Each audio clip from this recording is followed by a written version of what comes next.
going to do a little something different. We're going to kind of expand the horizons, the product offerings, all that good stuff. So for the last probably 30, 40 videos, I was talking about nothing but Turo. Pick it up, pick it up, pick it up, pick it up. You see the drippy, I'm fitted up. Hop in my car and the giddy up. Secure the bag, yeah, I get the bus. Pick it up, pick it up, pick it up.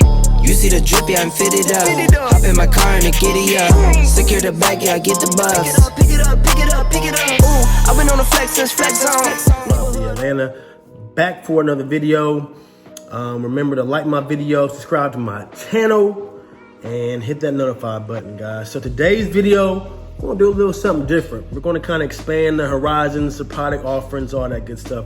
So for the last probably 30, 40 videos, I was talking about nothing but Turo. Today, we're gonna talk about Airbnb and VRBO and some of my properties. So I'm gonna give you guys one property and the one I have on VRBO and also on Airbnb.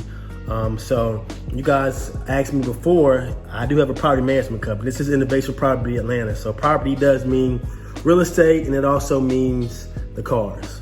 And also me helping out people as far as finding tenants and 12-month leases and all that too. But we're gonna talk about my VRBO property that I have out in Cobb County. So I bought this property back in 2018. And for me, you're gonna get a lot of people who talk about the whole rental arbitrage and subleasing, which that's dope actually. That's a good idea to get into Airbnb and VRBO, is to do the whole rental arbitrage and subleasing apartments and condos and houses and all that. So this way you don't have to worry about being stuck. Just besides having the lease for 12 months, you can kind of learn the process and see if this is something that you want to do. For me, I've been doing Airbnb since 2010. I was the third person to get on to Airbnb when it first started back in 2000. Well, when I first started back in 2010, and that was kind of like the same time that Airbnb actually was founded and came out. Then it came out like in 2009, around that time frame. So I've been doing Airbnb for a long time, guys. And I started out with a high rise in downtown Atlanta, and I was the first person in that building to actually put it on Airbnb. Great experience, was a nightmare from an HOA perspective. So for me, every unit that I Airbnb, I owned. So from condos to lofts to houses, I owned all my properties. So the subleasing is gonna be new to me too if I decide to take on a couple here in Atlanta and find out any apartment complexes or anybody or the landlords that don't mind doing subleasing. But this property we're gonna talk about is my property out in Cobb County. It's a 4-bedroom, 3.5 bath, a home ranch with a media room. So I'm gonna show you guys pictures as I talk about it. So I bought this home back in 2018. This home is actually on the street, so there's no HOA.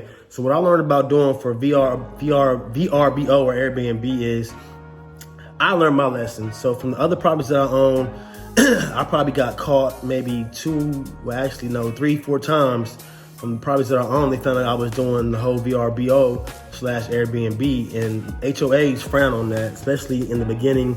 And even now, they don't want the traffic of Airbnb. So the units that I bought, I got hit with fines. They wanted me to move out, sell my unit, all those. So this happened back in 2013, 14, 15. So I said enough's enough as far as condos and lofts and all those. So I went ahead and bought a house to VRBO or / Airbnb this time. So there's no HOA. It's a house, so I own everything outright. There hasn't been any issues as far as any laws being broken or zoning issues, none of that stuff as of yet. So knock on wood. So this is the house that I own.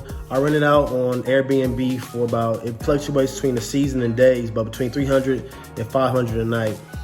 So if you think about that, guys, I'm giving people actually a great deal, because people that come into town, whether that be for weddings or events or for the summertime, there's actually parks and a beach that's not that far from that home. People come into town all the time, spend $200, $250, $250 a night, $300 a night for a small hotel. So this way people can rent a house and they can sleep, 6, 7, 8 people easily. And it's actually a cost saver. So it's the whole thing I like to talk about with group economics and people putting their money together as far as families and friends to stay in the same location and actually save money. So to you guys that may say, dang, $400 a night, $500 a night, really, they're there for 3 nights. That's $1,500 as far as revenue, and then cleaning fees and all that. But if you think about it, they're actually saving money when they're 8, 9 deep, because they maybe pay $200-$300 a night for a hotel. So they're actually saving money. They get to have a kitchen, a washer and dryer, a media room, and having their own, most of the time having their own bathroom that comes with the house too, having their own space. That's priceless when you're talking about renting a vacation home for the weekend. So the prices, I like to keep my prices high. I'm not one of those guys that tries to rent it out for $100 a night, $200 a night, because I think that's a waste of my time. I gotta pay my cleaning crew, and I also gotta pay my landscaper and all those guys too, and along with utilities, that's also included. So all my VRBOs, Airbnb units are all furnished, and they come with everything, utensils, pots, pans, you name it. So my cleaning lady does an exceptional job with this property. So whenever you're in Atlanta, I have the link below for the Airbnb and also VRBO where it's located if you guys want to rent it or check it out. But that's one of my properties. I have one more I'll probably go over, another property. This is one that I have for you guys to be able to rent out. But so you guys want me to talk more about the properties, that's one property. So if you guys have any questions, hit me up in the comments, DM me, check out the unit. I'm gonna post a link for the unit. You guys have a great day. I'm a real one, my day ones. Try to speak up, can't say none. Try to dig dirt, there ain't none. I make the money that save up. 10 to 80, my savings.